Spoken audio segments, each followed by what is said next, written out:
ഞാൻ വന്നിരിക്കുന്നത് ബ്രേക്ക്ഫാസ്റ്റ് ആയിട്ടും ഡിന്നറായിട്ടും കഴിക്കാൻ പറ്റുന്ന ഒരു സിമ്പിൾ റെസിപ്പി ആയിട്ടാണ്. റവ റൊട്ടി. ഇത് നല്ല സോഫ്റ്റുമാണ്, അതുപോലെ തന്നെ പെട്ടെന്ന് നമുക്ക് ചെയ്തെടുക്കാനും പറ്റും. അപ്പോൾ ഇത് തയ്യാറാക്കുന്നത് എങ്ങനെയെന്ന് നോക്കി വരാം. റവ റൊട്ടി തയ്യാറാക്കാനായിട്ട് 1 കപ്പ് റവ എടുത്തിട്ടുണ്ട്. ഇത് സ്വല്പം വലിയ റവ ആയതുകൊണ്ട് തന്നെ ഞാനിത് മിക്സിയിലിട്ടിട്ടൊന്ന് പൊടിച്ചെടുക്കുകയാണ്.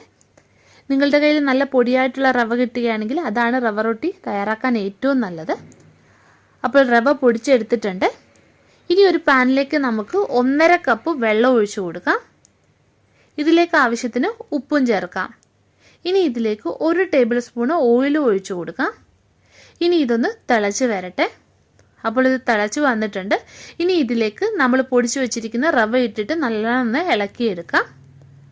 അപ്പോൾ റവ ഇവിടെ കുഴച്ചെടുത്തിട്ടുണ്ട്. ഇനി ഇത് കുഴച്ചെടുക്കാൻ പറ്റുന്ന പരുവത്തിന് ചൂടാറുമ്പോൾ നമുക്കിത് കുഴച്ചെടുക്കാം. 5 മിനിറ്റ് നല്ലോണം ഇത് കുഴച്ചെടുക്കണേ. അപ്പോൾ ഇത് നല്ലോണം സോഫ്റ്റായിട്ട് കിട്ടും.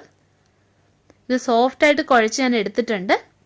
ഇനി ഇതിൽ നിന്ന് കുറേശ്ശെ മാവ് എടുത്ത് ഉരുട്ടിയിട്ട് ചപ്പാത്തി പരത്തുന്ന പോലെ നമുക്ക് പരത്തിയെടുക്കാം. ചപ്പാത്തിയുടെ കനത്തിൽ പരത്തിയെടുക്കുക. കുറച്ച് അരിപ്പൊടി തൂവിയിട്ടാണ് ഞാൻ ഇത് പരത്തിയെടുക്കുന്നത്. അരികെ ഇതുപോലെ വന്നിട്ടുണ്ട്. അപ്പോൾ അത് കറക്റ്റായിട്ട് കിട്ടാൻ വേണ്ടിയിട്ട് ഒരു പാത്രം വെച്ചിട്ട് നമുക്ക് കട്ട് ചെയ്തെടുക്കാം. കട്ട് ചെയ്തെടുത്തില്ലെങ്കിൽ കുഴപ്പമൊന്നുമില്ല. ഇനി ഇത് നമുക്ക് ചുട്ടെടുക്കാം. അപ്പോൾ അതിനായിട്ട് തവ വെച്ച് ചൂടായിട്ടുണ്ട്. ഇതിലേക്കിട്ട് ചപ്പാത്തി ചുടുന്ന പോലെ നമുക്ക് ചുട്ടെടുക്കാം. ഞാനിതിൽ എണ്ണയോ നെയ്യോ ഒന്നും പുരട്ടി കൊടുക്കുന്നില്ല. നിങ്ങൾക്ക് വേണമെങ്കിൽ ഓയിലോ ഗീയോ ഇതിൽ പുരട്ടി കൊടുക്കാവുന്നതാണ്.